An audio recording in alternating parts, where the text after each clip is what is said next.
and welcome to Thought School Speaks. Today is Tuesday, September 11th, and this is episode 228. I'm Amy Beth, also known as Fat Squirrel, on Ravelry or the Fat SQRRL on Instagram. How are you? I hope you're doing well. We're a little bit off kilter today. I apologize for my cutting mats and whatnot in the back. The lighting is a little bit weird. I waited a little bit later in the day to record, and now I'm paying for it. I was doing things I was supposed to do. And I also will be slightly distracted because for some reason our neighbor across the street has like 20 people in her yard and it's like 2 o'clock in the afternoon. I don't know what's going on across the street neighbor. So I apologize if I'm a little bit more so even than normal, which you know if you've been a returning viewer is quite a lot.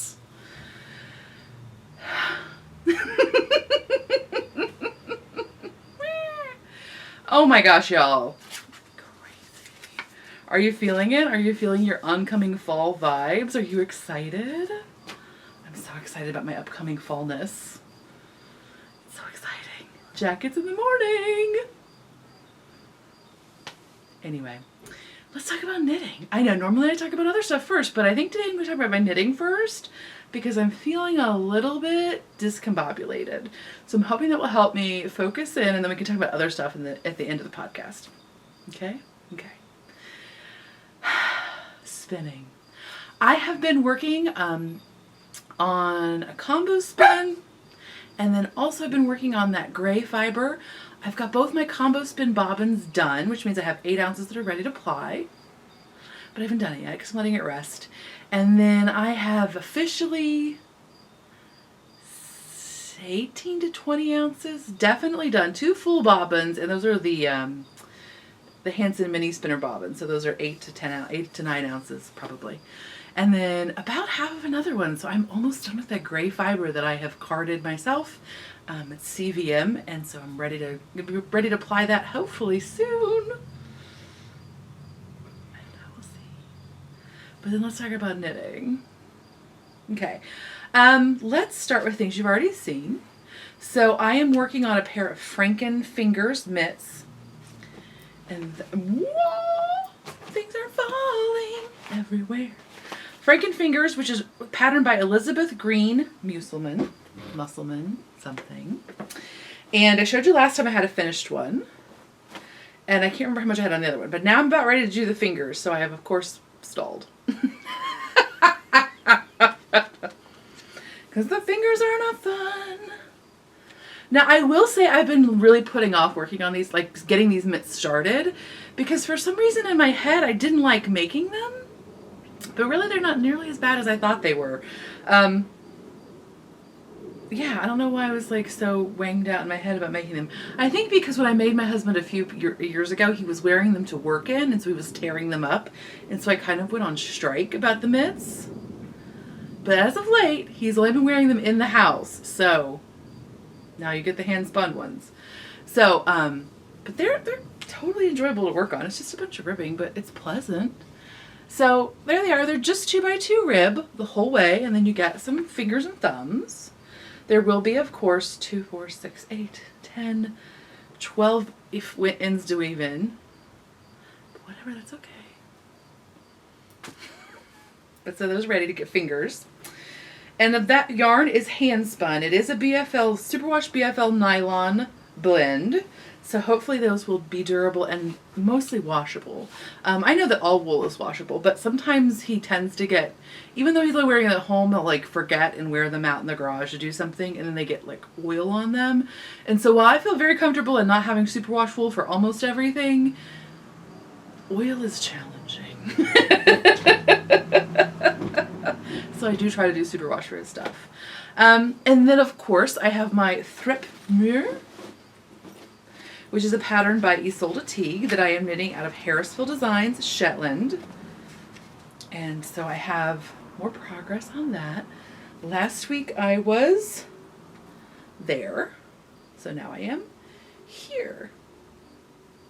So I did, and I apologize, I don't know if the pattern actually includes any waist shaping. I didn't pay attention because I always just do my own. But I did do some bust decreases generally the rule of thumb is what, 2 inches below your bust apex is when you start doing your decreases if you're working top down. That's just to prevent any like coning, like bullet brawling. Let's see what else I say. Oh, and then I knit a little bit even, and then I started some increases for my butt because I have a shelf butt. And so if I don't do increases for my butt at all, either the whole sweater's kind of too big or it's a little pulley in the hip. Now, what I used to do before I realized that you could do butt increases, or hip increases, I guess is the better, but really it's my butt, not my hips. Anyway. What I would always do is make my sweaters relatively short so they would stop before the widest part of my hip / butt.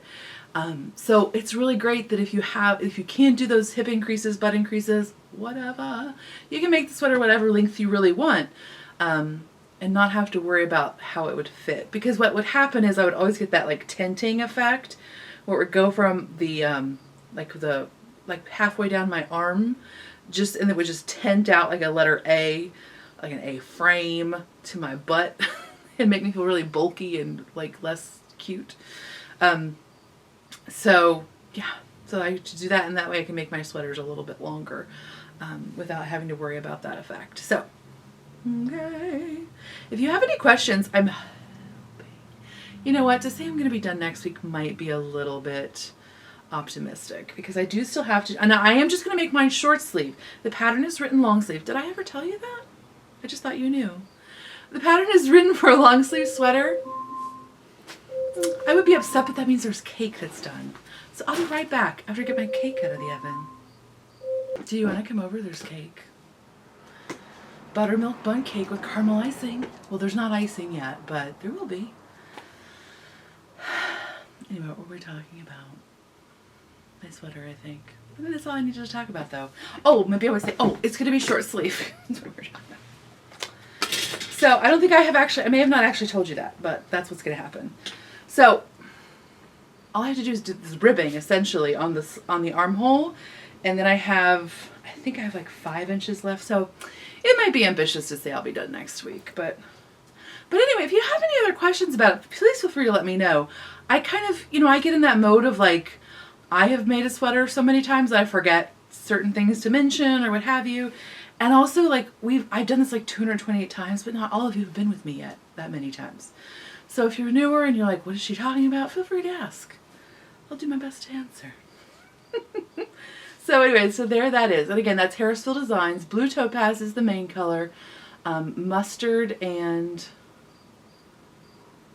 No. London Blue is the main color. And then Mustard and Topaz are the contrast colors. Loden Blue. Oh my gosh. Really? I'm a hot mess. But I highly recommend that pattern. I've enjoyed it quite a lot, and it's very clear and well done, as Ysolda's patterns always seem to be. So there's that. And then, so that's all that you've seen before. Now, another thing that I did, woo, my chair is making offensive noises. Somebody on Instagram, and I apologize, I don't recall who, but somebody on Instagram had posted that she had had some sock tubes knitted. And so I hopped right on that train. Freckled Whimsy has a sock knitting machine, and you can pay her $15 per sock or per skein to knit a tube. Okay, and so I should show you what that looks like. By the way, they come packaged very cutely like this. I requested that she only knit 75 grams, so she gives you the rest back in this nice little packaging situation. And she even puts your little yarn tag onto your sock with a stitch marker so that you can keep that handy, because I lose it all the time. And then what she sends you back is this. Right? And she has 64-inch and 72-inch, I say inch, I apologize, 64 and 72 stitch drums, so she can do either stitch count. And then she has, on her website, you can find all the information about like what kind of gauges she can do, but she'll work to the gauge that you request. So yeah, so you can like measure the gauge on your hand knit socks that you do by hand, and then that way your gauge will match up for your heels, toes, and cuffs. And also you'll just have a good idea of how you're going to expect that sock to fit. So, right? How fun is that? And then she gives you a tutorial, and I apologize, I didn't actually open the file. I can't remember if it must be a PDF that explains to you how to basically work from this to make your socks. So you have that information at hand too, but really it's super easy. She can knit them in 2 pieces, or she can like make you a hemmed cuff or whatever, but again, all the information is on her website. I'll put a link in the show notes, but if you just Google Freckled Whimsy, you can find it there. But all I did was fold it in half, cut a stitch, unravel, and then I did those as my toes. So for example, ta-da, sock with a toe. And so I've done both of my toes first, and then I just measured off and cut my stitch for my heel, for my, I'm going to do just a Linneman Afterthought heel, but you could do whatever Afterthought heel you like. And so I've started the heel on that. And then I will take this off and do a cuff here. Right, how fun is that? So it takes the humdrum part away, and then you just have the fun bit. So again, the one I purchased was $15. If you add a cuff or things like that, the price can be different. And then she had a special at the time where if you bought 5, you would get the 6th free. So I did that. Because with knitting socks for grandmas and grandpas and moms and dads and all that stuff, I kind of felt like I wasn't getting any socks for myself. Not that that's a bad thing. I have plenty of socks. But they were always like, oh, I need to knit that up. And it just made, I felt like I would feel accomplished and like good if I could get some of this sock yarn into use rather than hanging out on my shelf. So this yarn is from On the Round. And this is her signature sock yarn, which I like quite a lot. It's an 80-20, an 80-20 superwash merino nylon, but it's not like your standard 2-ply high twist one. It feels more, in some ways, it feels more like that Corriedale nylon mix. It has a toothiness to it, and it's much more airy than the 2-ply merino nylon, the 80-20, that's the most popular one that I see from dyers. And then I'm trying to figure out yard. 410 yards. The yard is very similar to that other base. But I like this one quite a lot. Oh, and this is the color Silver Lining Tweed. So those will be socks for me. Right? How fun is that? So, yeah. Oh, and then one thing I do sometimes, if I remember, when I'm doing Afterthought socks for myself, I have a very, I don't know if I technically have a high instep. Really? But my foot is shaped such that, I'm trying to give you a realistic, and I can't, there's not enough room on this page to draw a realistic, here we go, there's another page. I'll turn it this way. We need a horizontal, not a vertical orientation.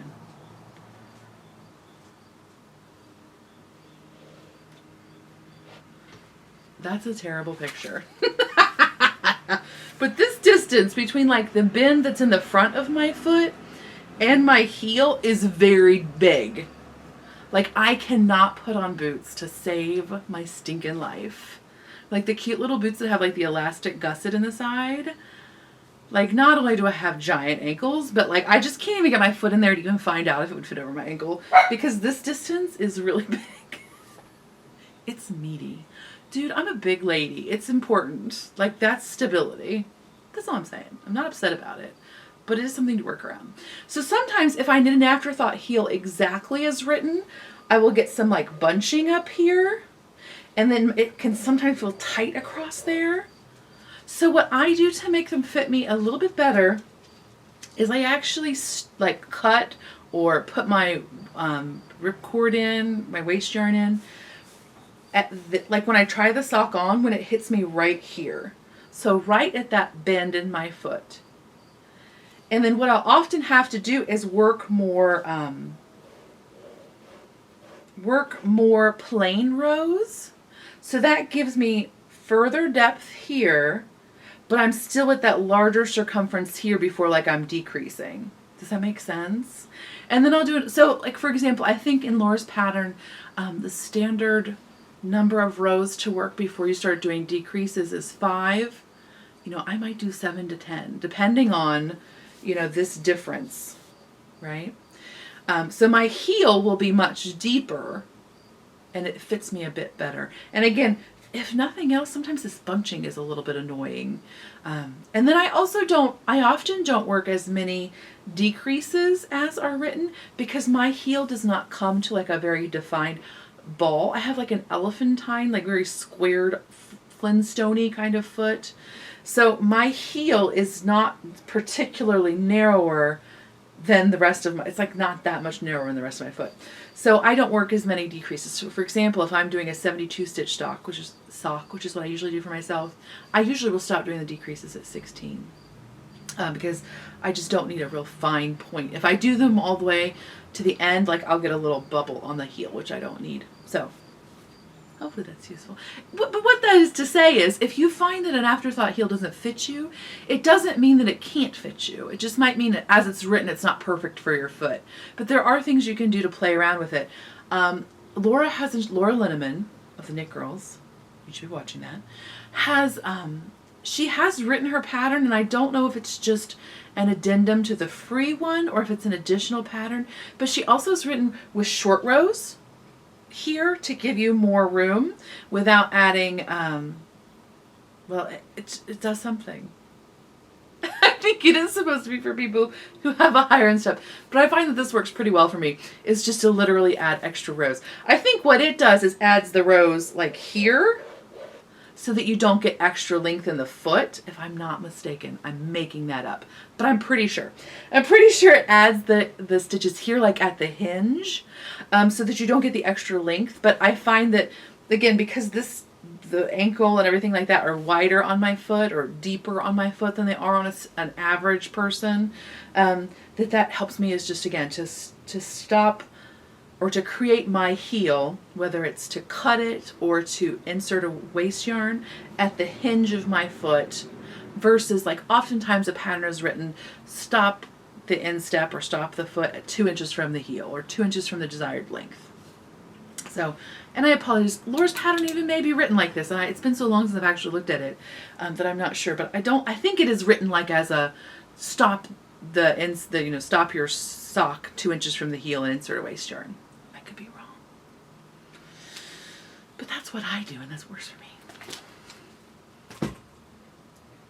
Okay, moving on. It's a lot of me talking, but again, that's Freckled Whimsy who does the tube knitting for you. I didn't tell you this yarn, I guess because I've shown it, I should tell you. This is Yarn Cafe Creations, and this is her Ocean Mist colorway, and it's a 75-25. So yeah.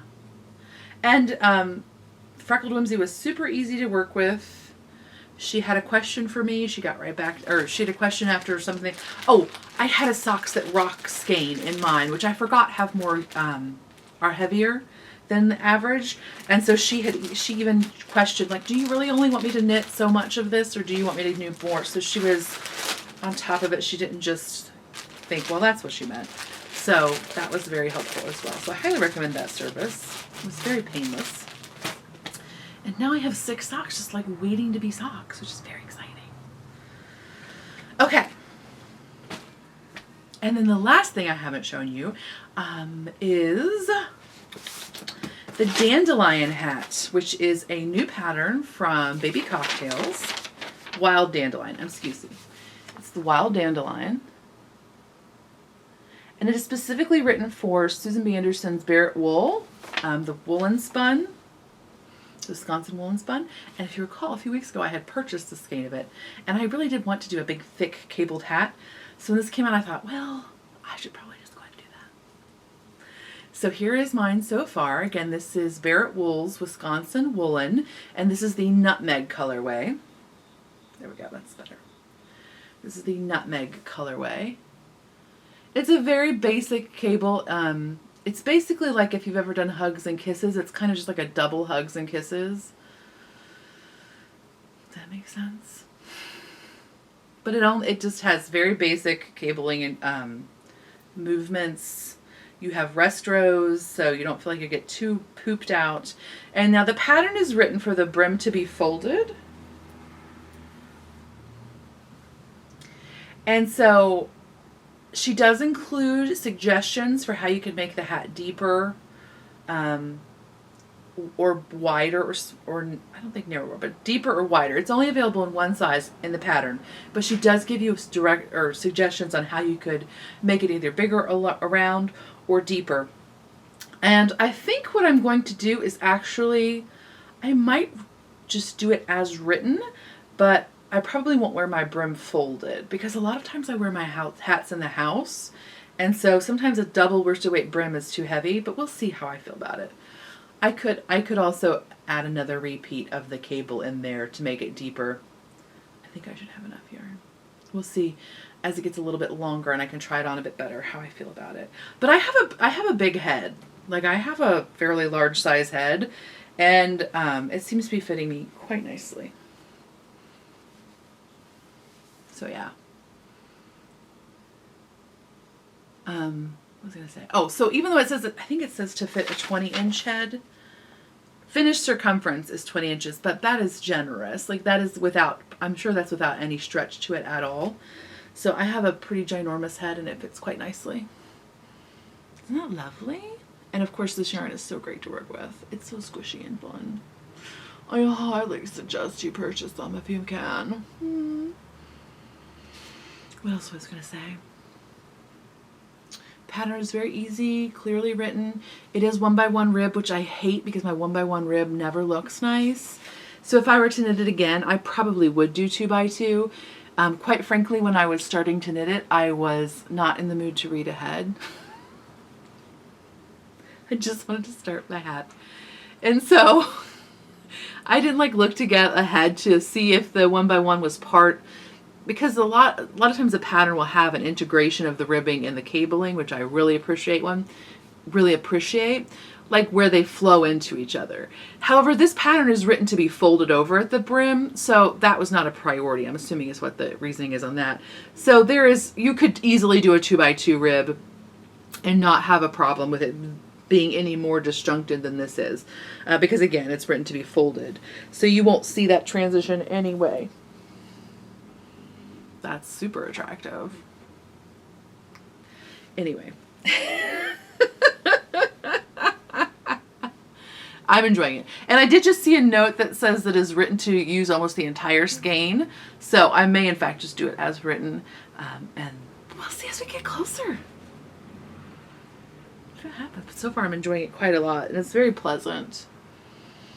And clearly I just want to wear it with my double gauze. Yeah, clearly. That's a thing. With the yarn still attached. Whatever. That's how I roll. Oh my gosh. Okay. Oh my goodness. So now we can talk about shenanigans. Shenanigans. I just lost my hair clip.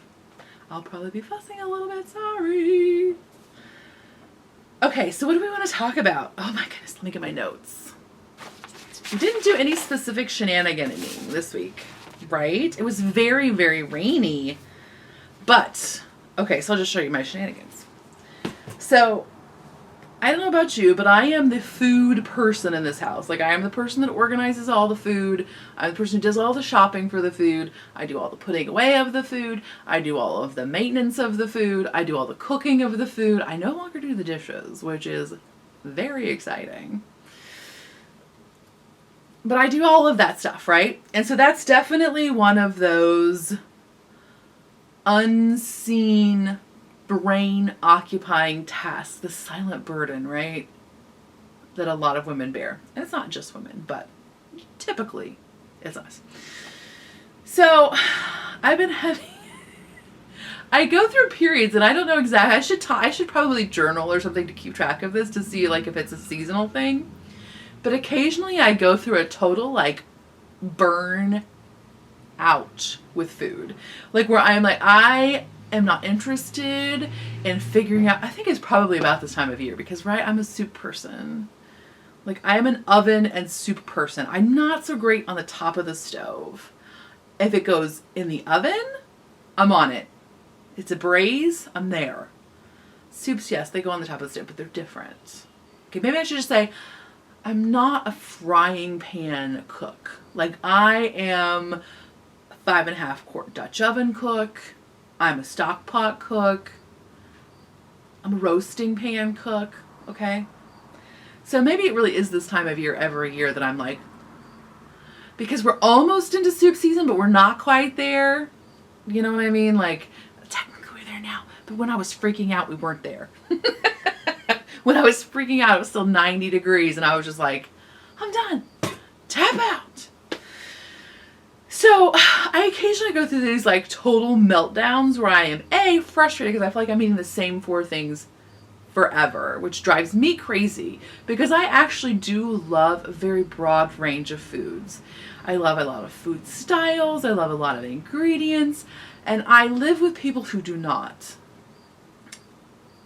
Please do not offer your suggestions of, I just make what I want to make and my family can eat it or they cannot. I so appreciate you. You are awesome. I am not you. And that is not the, like, road we have established for the last 11 years. Through my own fault. Like, please, I am not trying to martyr myself in any way. I am just discussing that it is frustrating. And there are so many choices I could have made in my life so that this would not be a frustrating part of my life. But I made those choices and I'm okay. Just, I can still be frustrated with them, right? So I appreciate you. But that is not advice that's helpful to me.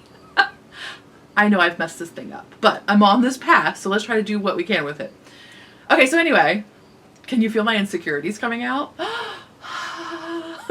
If only I could actually release them and they would just go away. Instead, they're like, and they show themselves to you and then they just immediately go back in. Oh well. But in this like height of insanity of me just being like, you're all on your own. I'm never cooking again. I'm making vegetable soup. Enjoy your lives.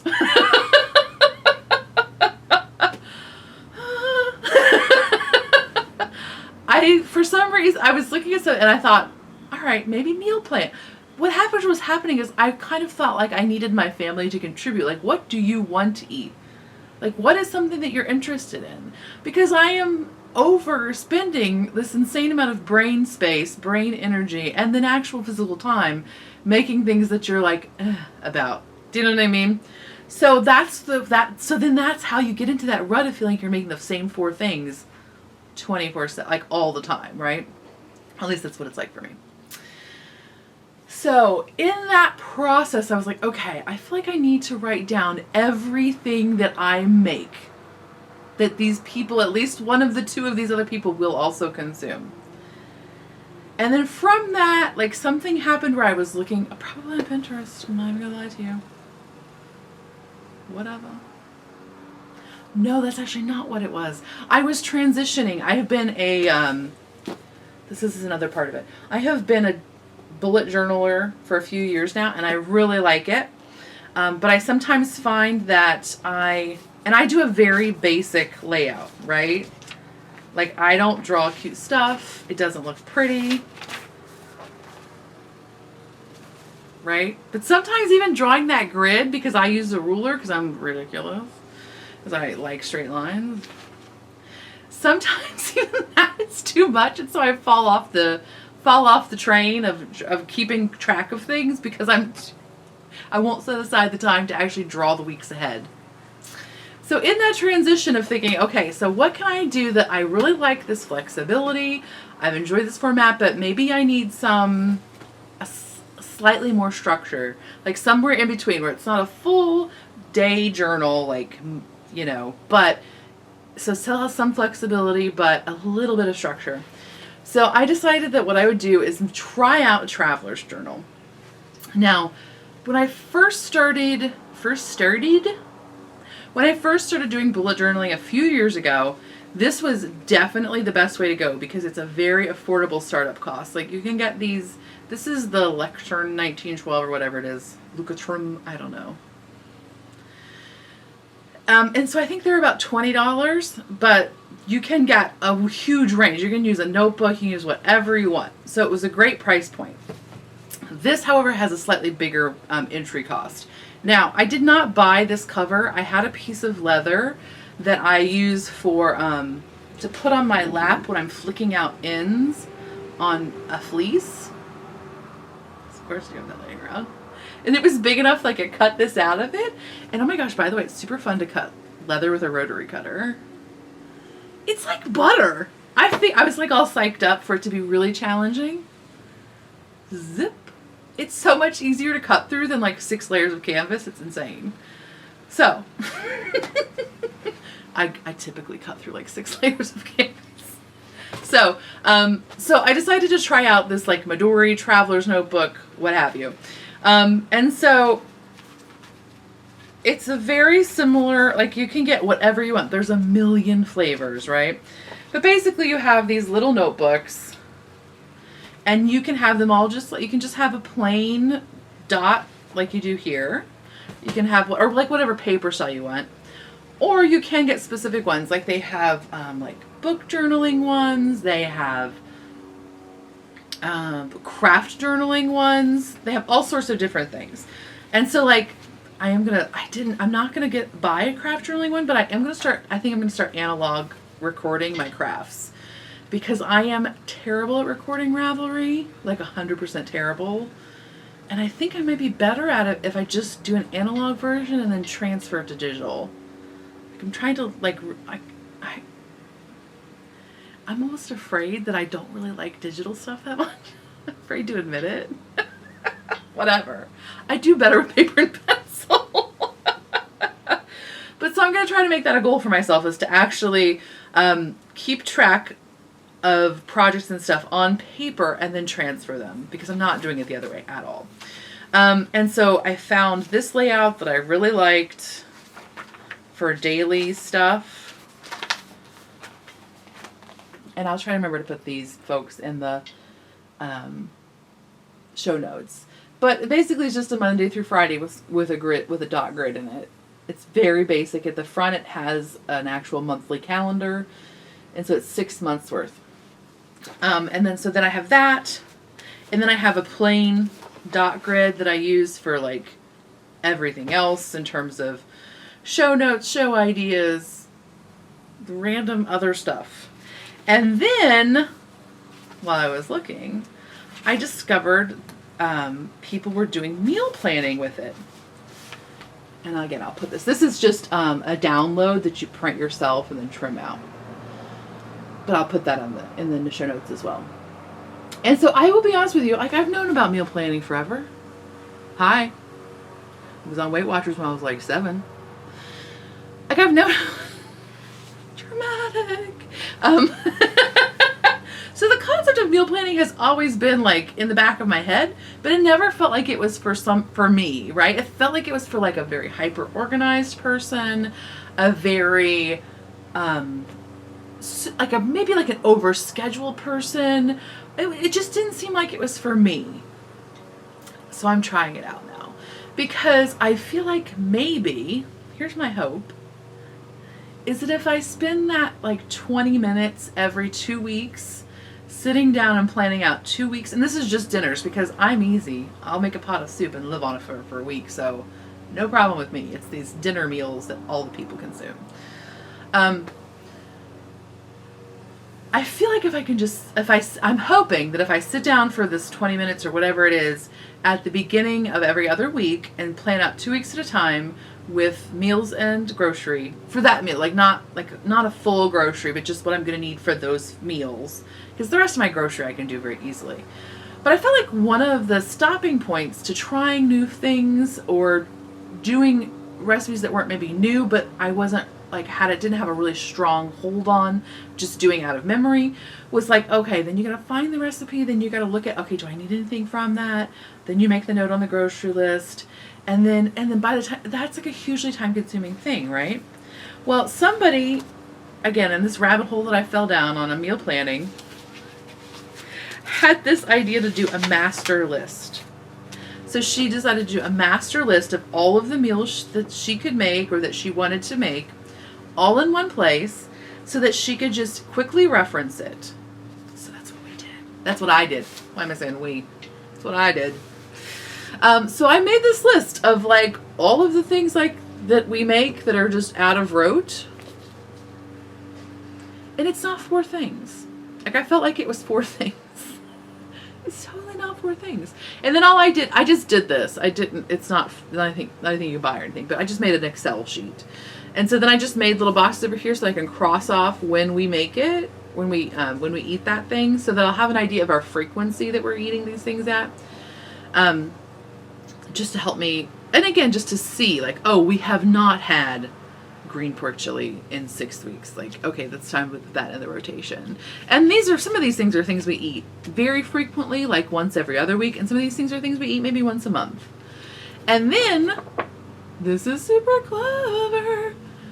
Somebody suggested that what they do is for things that they don't have a really firm grasp on making, is that you do these little Post-it notes and you put the name of the thing at the bottom. And then on the body of the Post-it note, you put A, where you got the recipe. So is it on Pinterest? Is it on King Arthur Flour? Is it in your best recipe book? Where is it? So that you don't have to try to remember where the heck it was. And then if it has anything that's outside of your normal pantry or larder. What is a larder? I just said that. I've been watching way too much British television. Larder's a pantry, right? If it's outside your normal things that you have on hand, then you can put that up in the body of the Post-it note. So you can very quickly reference, like, oh, I would like to try this skillet sopa secca with chorizo. Okay, I got that out of the pasta book. It's on page 65. Okay, things that I don't always have on hand are vermicelli, chorizo. Make sure you got black beans. Make sure you have Monterey Jack cheese.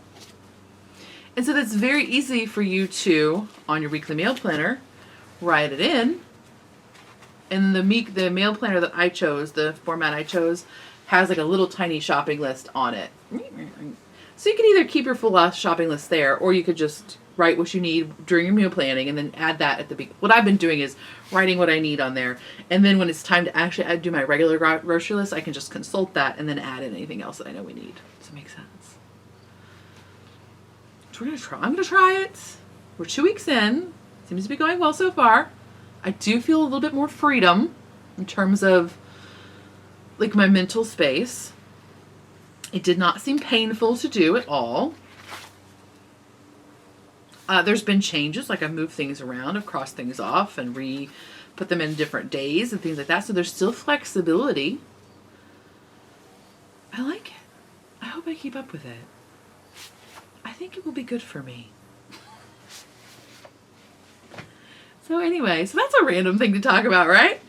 That's what you're here for. So I just looked for the cover itself. I just Googled or YouTube Googled Traveler's Notebook cover. And you don't need anything special. You need a piece of leather. You need some elastic. It's 1/8 inch bungee cord or whatever. And then I just made these holes with a nail. So you don't even have to have an awl. You can just do it with something pointy. And I did use a crochet hook to pull my elastics through. Because my nail was, I maybe should have had a bigger nail. I don't know. But so anyway, I'm not in any way a Traveler's Notebook, Midori Notebook expert. I do know that the Yarn Hoarder has used them or has used them in the past or is still using them. I don't know. So she probably has more information on her YouTube podcast blogness about it.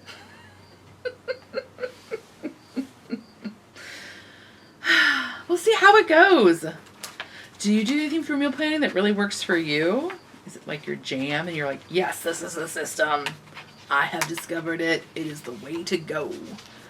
We're going to see how it goes. I feel kind of empowered by it. I feel like organized and together, but not totally like rigidly locked into like a lunch lady plan where I can't deviate from it at all. I'm digging it so far. I'm digging the structure of the weekly thing for the Traveler's Notebook, and yet also the flexibility to have blank notebooks for other things that I have typically used my bullet journal for in the past. So I'm trying it out. We'll see how it goes. So you could do this for a very value price. You don't have to use leather for your cover. You just use anything that's sturdy. Like you could use fabric that's interfaced. You could use whatever you want. I'm sure you got something laying around you could use, right? And then you don't have to buy any inserts. You can actually just make them all yourself. There's lots of YouTube videos on how to do that. Just look DIY Midori or DIY Traveler's Notebook. You'll find information there. Or if you do want to buy just plain notebooks, they're pretty affordable. They're not super cheap. I think you could get them on Amazon for like 3 for $8. So it's relatively doable. But yeah, we'll see. All right, now let me look at my show notes and see if there's anything else we need to talk about. Okay, that's all the knitting. That's all the meal planning. There's other things we could talk about, but that's probably enough for today. Oh, one thing I did want to talk about. What I've been reading, technically listening to, don't split hairs. I've been listening to The Shepherd's Life by James Rebanks. And I feel like this book has been out for a little while, but I had not seen the audiobook until very recently. I'm enjoying it quite a lot. He is a shepherd in the Lake District in the UK, in England. And his family have been shepherds for generations, or agricultural workers, farmers. They've had animal husbandry in their family for generations. And it's really interesting. Like, not only is it interesting in terms of, hello, we all have sheep. That's a jam. We like that. But it also just brings out lots of interesting, I think, especially in our current time, where it feels like we're in this tipping point, right? Between a lot of our jobs are not technically productive, right? A lot of things can be animated. Animated is not the right word, is it? Automated. Things can also be animated. Anyway, so many jobs have been automated, but haven't been just because of a cost perspective. Like, it's cheaper to have people do these jobs for a non-living wage than it is to automate them. That creates all sorts of social problems we won't get into right now, but voting season's coming up. So it feels like we're at this time where there's this Star Trek like fulcrum that's happening, right? Like, we need the Vulcans to come, because it feels like any second we're going to be in this place where work is going to be a very different thing than it has been for the rest of our history. It feels like it's transitioning into something very different, where we don't need as many bodies in the streets. So how are we going to look about, how are we going to think about work? What will work be? How will people be compensated for work that is not what we have traditionally seen as work? It just feels like there's a pivot point somewhere, right? Okay, maybe not right. Maybe you're like, I don't know what you're talking about. But it feels like that to me. And so I feel like this is an interesting point where he also addresses this, because the fulcrum point for his job has actually already happened, right? Like, there was a fulcrum point at post-World War II in England where they were like, yeah, we had all of this ramp up for World War II where we needed to produce all of this food. They culled all this livestock so they could plant cereal grains, and made, what did they have, like a 120% increase, or maybe even like they had a huge increase in their agricultural output because they were blockaded. They couldn't get any imports for their food, and they had previously imported like 80% of their food or something like that. Wartime Farm on YouTube, go for it. It's a good thing. Anyway, so there was this huge transition in how they viewed agriculture, right? Like that they like, it was already happening anyway with a post-industrial world. People were leaving agricultural systems to go into industrial workplaces. And then you get this kind of patriotic revamping, or this energizing of an agricultural force for World War II. And then like another strange transition afterwards where it kind of like, again, we pulled back, or there was a pullback from that noble work to transition into something else because there was so much transition going on otherwise in the country and the culture. So anyway, it's an interesting perspective. It feels like there are lessons to be learned that can be generalized into other work systems, but he raises all these really interesting issues about like when he was in school and how, you know, he always wanted to be a shepherd and he always wanted to be on a family farm and working that, and how that was so looked down upon, not only by peers, not all peers, because obviously some of his peers were involved in that as well, but there were other people coming into the Lake District that were not invested in the agricultural systems at all. There was a transition between having those sheep markets in the town square that had always historically been what happened, to moving them off-site into like an industrial park area. So people weren't seeing that agricultural part of their community even anymore. And so there was all this, like, angst is not the right word, but there was a devaluing of that, like a consistent devaluing of that lifestyle as something that was only a last resort, right? It was only something you did if you had no other options. And so that transition from that point, and I still feel like we are largely in that place. Like, I have a daughter in public school who just recently had a teacher who told her that she needed to go to college unless she wanted to flip hamburgers at McDonald's.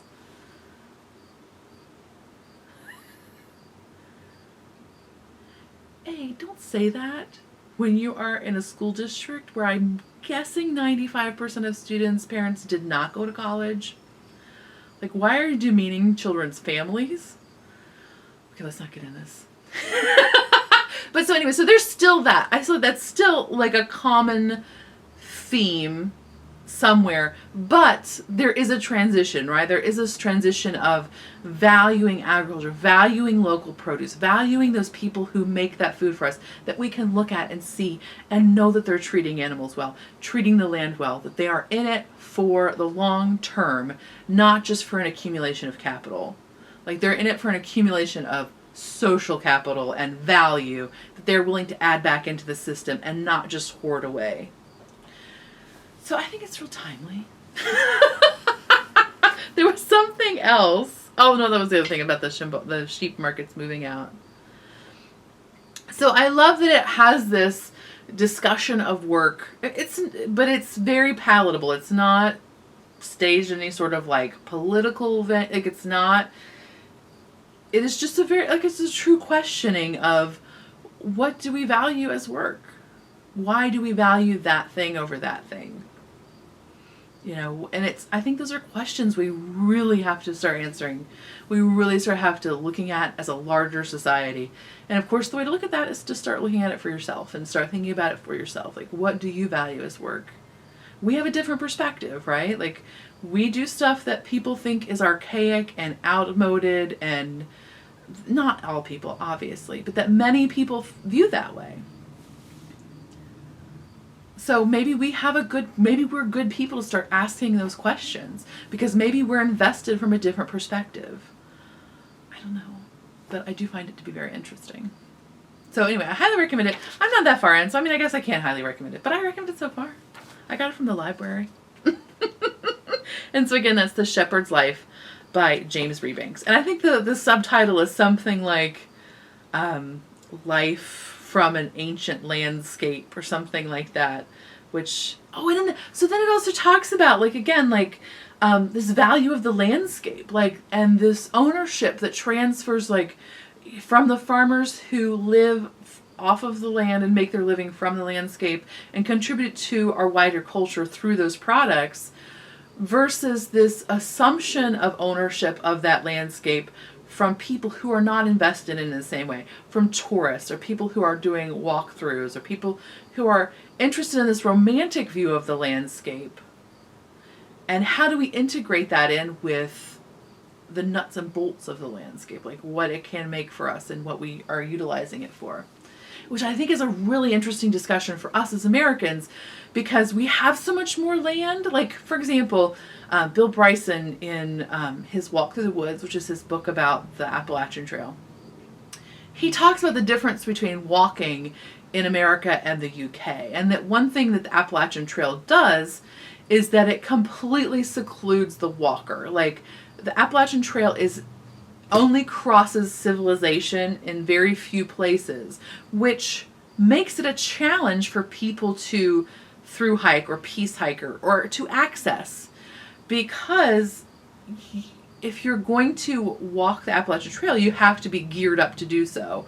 Versus walking in England is usually a day walk with a pub at the end, a pub or a hotel or a B&B, some sort of lodging, versus a shelter, like just a lean-to or something like that, which is what you get on the Appalachian Trail. And not to say that one or the other of those is more or less valuable, but that they are very distinct. And that we sometimes in the States, I feel like we have to act, when we access nature, it has to be this like very pure and raw and pristine idea of nature, where that landscape is largely gone from older countries that have had larger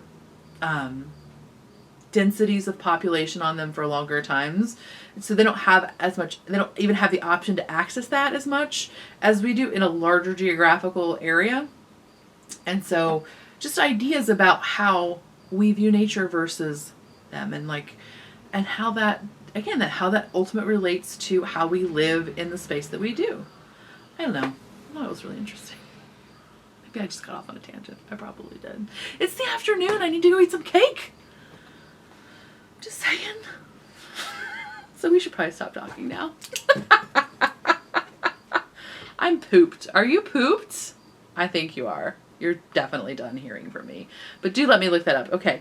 The Shepherd's Life, oh, phooey, it does not give me the good little Modern Dispatches from an Ancient Landscape. Isn't that a great subtitle? So anyway, I think that's all. If you didn't see it, if you're, for example, an iTunes viewer or what have you, there is a bonus episode up for September about apple butter. If you're not into apple butter, another thing that I do talk about in the episode, I didn't know this. Did you know this? During making the sauce to make into the apple butter, I scorched one of my enameled cast iron pans. Like, I got black carbonized stuff on the bottom of it that would not come up. Like, I soaked it for like 36 hours, would not come up. And I was very distressed because, as you know, those pans are not inexpensive. And I've been very careful to baby them, and I just walked away from it too long and scorched it. So I was very distressed. So I thought, oh, I will see if there is a way. Maybe there's a trick. There's totally a trick! Did you know there's a trick? Maybe everybody knows there's a trick except me. Dude, it's a magic trick. You put your pan on the burner. You add enough water to cover the stain. So for me, it was just a couple inches to stick at the bottom.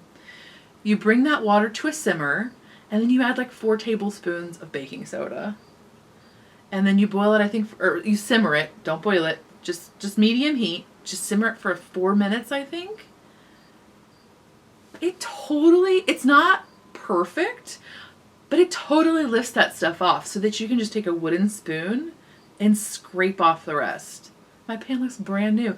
And also, I feel like my pan, I didn't think it, but when I looked at the video between the before and after, of course it could just be a lighting difference. But my pan, I think the cast iron had slightly yellowed, and it totally brightened it up as well, which I was not even expecting, but look at that. So who knew? So you can either watch the video, I think I wrote down that it was minute 26, or you can just Google like how to fix a scorched cast iron pan, enameled cast iron pan. Right. I was pretty excited about it. So there you go.